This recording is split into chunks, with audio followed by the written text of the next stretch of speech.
मुंबई का माझगांव डॉक, जो सालों पहले एक बंदरगाह था, आज यहाँ सिर्फ शिप रिपेयर के लिए आती हैं। सालों पहले यहाँ लोगों की भीड़ लगी रहती थी। विदेशी ट्रेडर्स अपना सामान बेचने आते थे। लेकिन आखिर ऐसा क्या हुआ कि ये चहल पहल वीराने में बदल गई। वो साल था 1990, जब ला ओपाला नाम की एक रशियन शिप को माझगांव डॉक के बंदरगाह पर लाया गया था। ला ओपाला दिखने में आम शिप थी, लेकिन जब उसे लाया गया तो उसे एक बड़े जहाज से खींच कर लाया गया। ला ओपाला को रिपेयर करने लाया गया था। सर, इतनी बड़ी शिप और इसकी ऐसी हालत। मैंने ये शिप रशिया से खरीदी है। उनकी ये शिप रास्ता भटक गई थी और एक अनजान टापू पर अटक गई थी। 1 साल के बाद रसिया वालों ने इस शिप को ढूंढा और इसे अपने अधीन ले लिया। बस मुझे ये शिप कबाड़ के दाम में मिली है। अब क्या, इसे रिपेयर करना है बस। ठीक है सर, मैं जांच करता हूँ। वो मैकेनिक शिप के भीतर गया और उसके पुर्जे जांचने लगा। कुछ देर बाद वो ओनर के पास वापस आ गया। सर, ज्यादा खराबी तो नहीं दिख रही, बस हल्की फुल्की मरम्मत और पेंटिंग के काम की जरूरत है। गुड, तो ये लो एडवांस, काम शुरू कर दो। मैकेनिक बहुत खुश हुआ, क्योंकि शिप के रिपेयर से उसे अच्छी खासी आमदनी होने वाली थी। लेकिन भला उसे क्या पता था कि उसके साथ आगे क्या होगा। मैकेनिक ने अपने बंदों को शिप के रिपेयर के काम में लगा दिया। पहले हम इसका इंजन ठीक करेंगे, फिर बाहरी मरम्मत और फिर पेंटिंग। हाँ ठीक है। तो चलो काम पे लग जाओ। मैकेनिक और उसके बंदे शिप के भीतर गए और इंजन के पुर्जों को ठोक पटक कर जांचने लगे। शिप काफी बड़ी थी, तो इंजन भी उतना ही बड़ा था। अलग अलग बंदे अलग अलग पुर्जे जांच रहे थे। इन सभी को काम करते करते सूरज ढल गया और अचानक शिप की सारी लाइट्स ऑन हो गई। ये कैसे हुआ? अब रुकिए, मैं देखता हूँ। वो बंदा देखने के लिए बाहर आया तो बाहर का मंजर देख के उसके होश ही उड़ गए। जिनमें से एक कैप्टन था। लगता है हम किसी नए देश में आ गए हैं। वो बंदा भागता हुआ भीतर आया। बाहर बाहर भूत है। क्या? हाँ, कैप्टन और उसके लोग। क्या कुछ भी बोल रहे हो? भांग वांग खा के आए हो क्या? रुको, मैं देखता हूँ। नहीं, बाहर मत जाओ। मैकेनिक ने अपने बंदे की नहीं सुनी और फिर भी बाहर चला गया। बाहर का मंजर देखते ही उसके चेहरे का रंग बदल गया और इस बार कैप्टन के भूत ने उसे देख लिया। हमारे शिप में घुस बैठी है, पकड़ो उसको। आदेश सुनते ही बाकी भूत मैकेनिक की तरफ बढ़ने लगे। मैकेनिक की समझ में ही नहीं आ रहा था कि वो क्या करे। फिर उसके साथियों ने उसे भीतर इंजन के कमरे में खींच लिया। मैंने कहा था ना। पर ये कैसे हो सकता है? सभी लोग चिंतित थे कि अचानक शिप का इंजन चलने लगा। अरे ये क्या हो रहा है?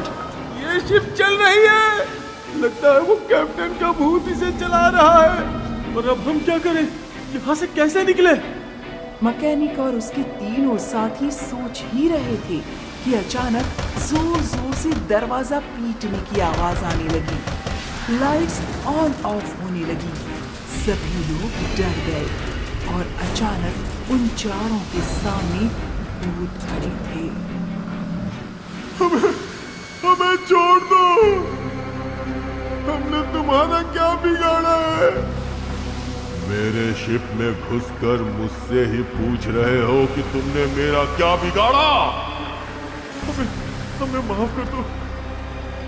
उन भूतों ने किसी की एक न सुनी और चारों के शरीर के टुकड़े टुकड़े कर दिए।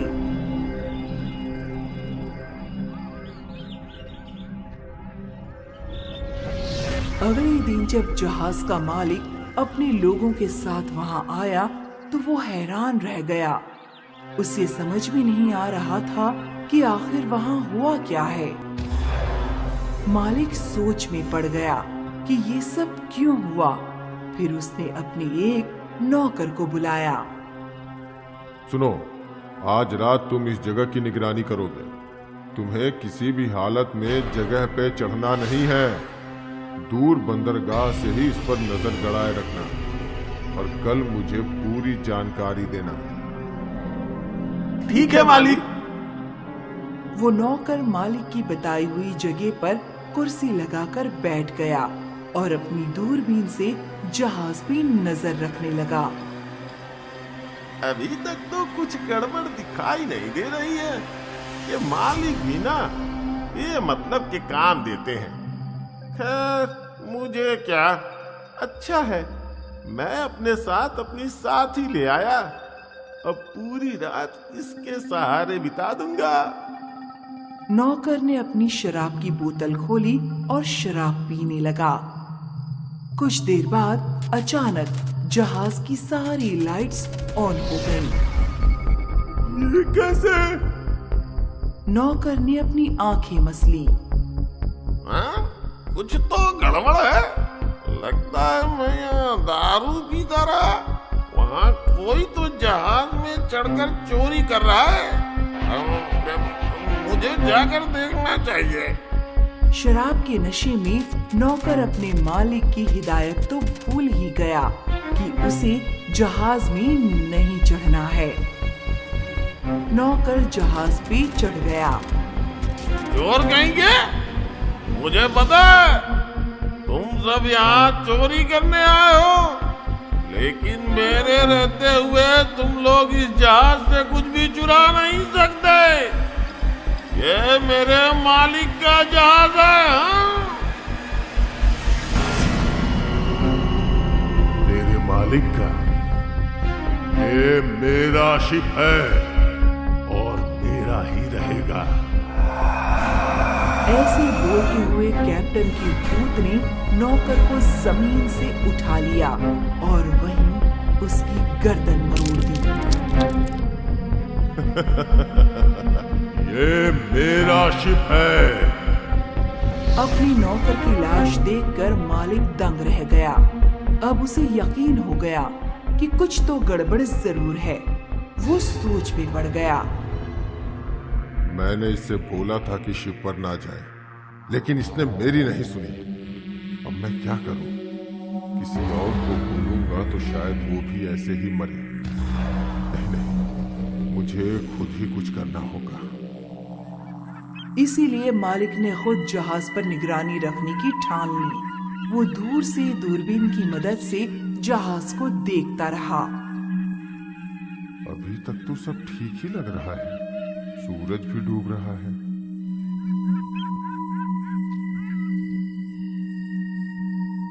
और अचानक सारी लाइट्स ऑन हो गईं। ये क्या? मालिक ने दूरबीन से देखा तो उसे जहाज पर कुछ लोग दिखे। ये लोग कौन है? उसने गौर से देखा तो दंग रह गया, क्योंकि वो इंसान नहीं भूत थे जो जोर जोर से हंस रहे थे। मालिक समझ गया कि उन सब की मौत क्यों हुई। अगले दिन मालिक ने एक तांत्रिक बाबा को बुलाया। तांत्रिक बाबा जहाज पर बैठकर पूजा करने लगा। ओम ब्रीम ग्रीम वम जम स्वाहा।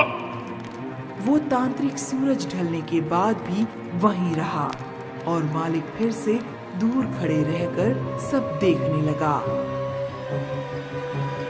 लाइट्स ऑन हुई और जो मालिक ने देखा वो देखकर उसकी रूह कांप गई। कैप्टन के भूत ने तांत्रिक की छाती में खंजर आर पार कर दिया।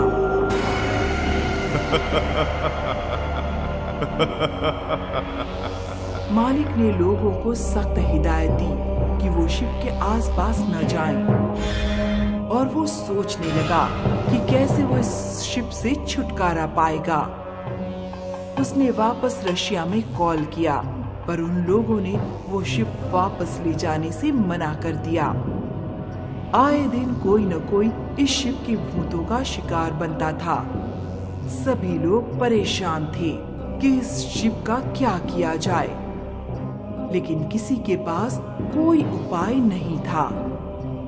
धीरे धीरे ये बात लोगों में फैल गई कि माझगांव डॉक पर खड़ी लाओपाला शिप में भूत रहते हैं, और धीरे धीरे लोगों ने माझगांव डॉक जाना बंद कर दिया। और इसीलिए माझगांव डॉक, जो कभी व्यस्त बंदरगाह था, वो एक हॉन्टेड शिप की वजह से वीरान बन गया। आज भी लोग सूरज ढलने के बाद माझगांव डॉक के आसपास भी नहीं जाते।